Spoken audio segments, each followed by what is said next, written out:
Mike mentioned weather could be even more severe overnight and in the dark. In fact, one of the most damaging hailstorms ever in our area happened overnight. News 5's Bill Folsom looks into lessons learned. Homeowners were jolted awake during an overnight hailstorm back in June of 2018. The house just shook. It was so loud, it was ridiculous. The main reason people should be aware of this one is because it could hit during the middle of the night. 5 years later, weather models show another potential overnight hailstorm. Heat during the day, water in the air, and high mountain terrain are creating conditions needing attention heading into the overnight hours. If you get really high intensity storms with a lot of updrafts and instability, which is what we expect tonight, those hailstones will bounce around in the clouds. They'll continue to grow until they're too heavy enough to stay in the cloud. That's when they fall down or plummet down to the earth. Hail still is our most expensive catastrophe in Colorado. We're ranked second in the nation for hail insurance claims. Insurance pros point to a long list of hailstorms causing widespread damage in the state. In just minutes, a hailstorm can trigger tens of thousands of claims. If you're in the path of these storms, you get your car totaled, your roof wiped out. And so really, this is a time of year to be thinking of any storm that we have as a wake-up call, that you need to be financially prepared for hail season. The lesson from past hail events is do whatever you can to minimize damage. A lot more homes in the area now have hail-resistant roofing. Some people have tarps or other covers to protect cars and cover outside plants.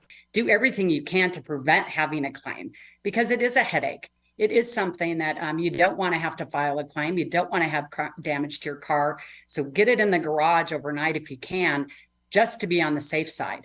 When hail is in the overnight forecast and you don't want to lay awake worrying about dents, it's best to take precautions before it gets dark. In Colorado Springs, Bill Folsom, News 5.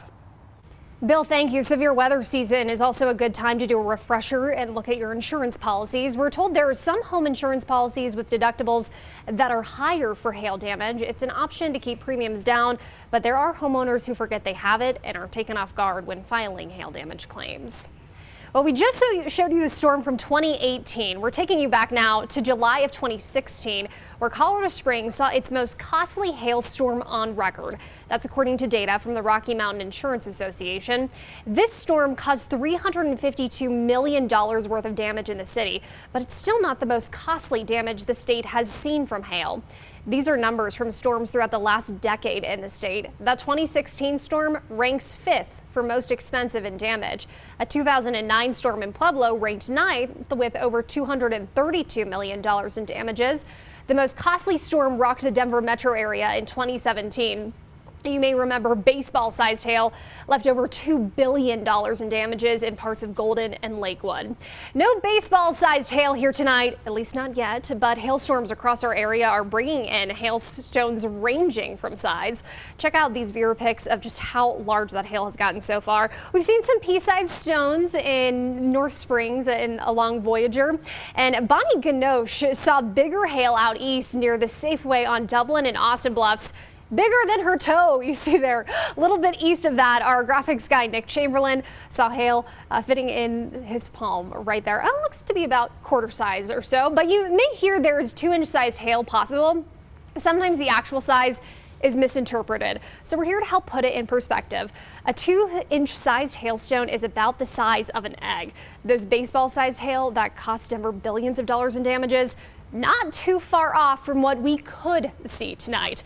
Those hailstones measured out to just under 3 inches. I remember when that 2018 storm hit, and some people in that security wide field fountain area were actually preserving those large hailstones, putting them in the freezer for their insurance claims. So something to keep in mind if that hail does hit your area tonight.